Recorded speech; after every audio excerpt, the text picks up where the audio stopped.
Pour la partie interrogatoire et examen clinique, donc on va aborder le sujet 3 EVCP 2016, une patiente de 75 ans qui consulte aux urgences pour dyspnée aiguë brutale.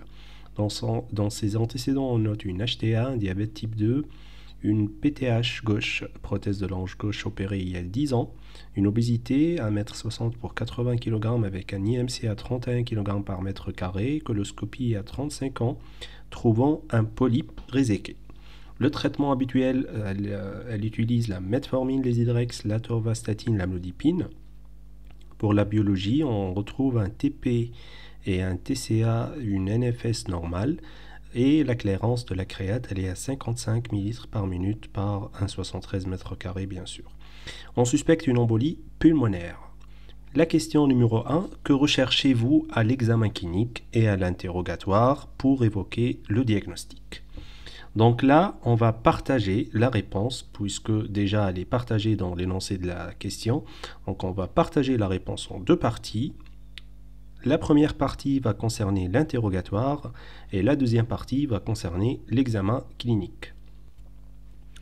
Pour l'interrogatoire, devant une suspicion d'embolie pulmonaire, il faut rechercher les facteurs de risque de maladie thromboembolique. Et donc c'est le même principe aussi pour la thrombose veineuse profonde. On va revoir ça aussi dans le cours thrombose veineuse profonde. Donc au niveau de l'interrogatoire, il faut bien rechercher les facteurs de risque de maladie thromboembolique. Donc je vous donne un petit schéma pour donc bien apprendre et donc retenir par cœur les facteurs de risque de la maladie thromboembolique. Donc on va les faire donc en parallèle. Donc il y a les facteurs de risque majeurs transitoires, facteurs de risque majeurs persistants, facteurs de risque mineurs transitoires et facteurs de risque mineurs persistants. Donc on va commencer à gauche et en haut par les facteurs de risque majeurs transitoires. C'est la chirurgie avec anesthésie générale supérieure à 30 minutes dans les 3 derniers mois, la fracture d'un membre inférieur dans les 3 derniers mois et l'immobilisation supérieure à 3 jours pour un motif médical aigu dans les 3 derniers mois.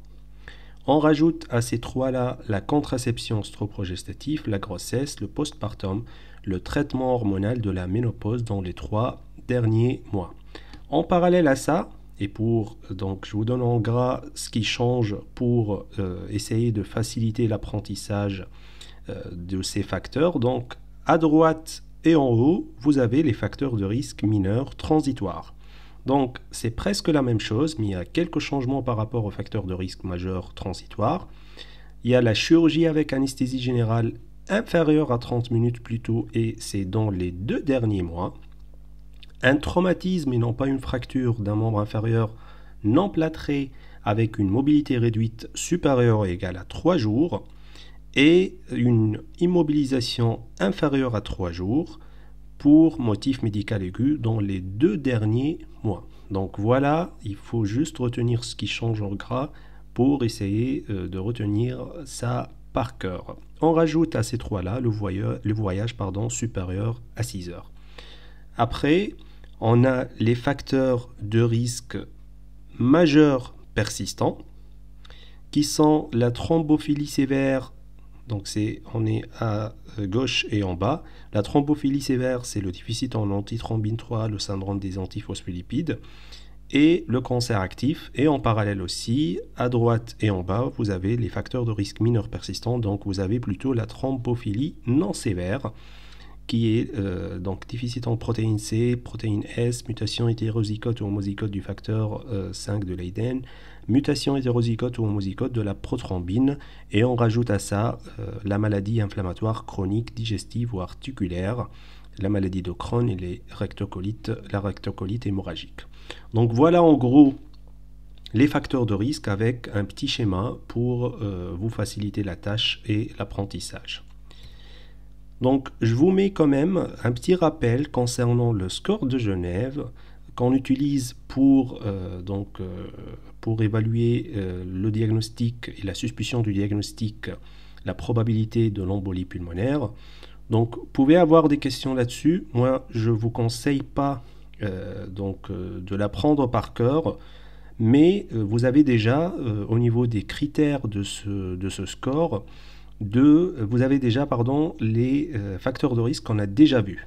Donc, si vous pouvez l'apprendre par cœur, eh ben, c'est parfait. Sinon, essayez de retenir juste les critères.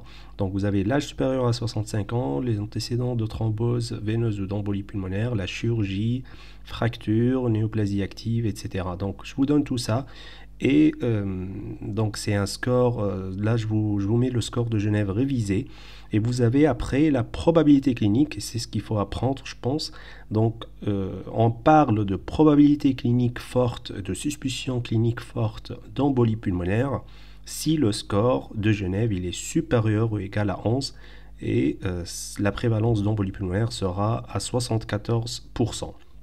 Donc, c'est ce qu'il faut apprendre, c'est que s'il est supérieur ou égal à 11, on parle de probabilité clinique forte et de suspicion forte d'embolie pulmonaire.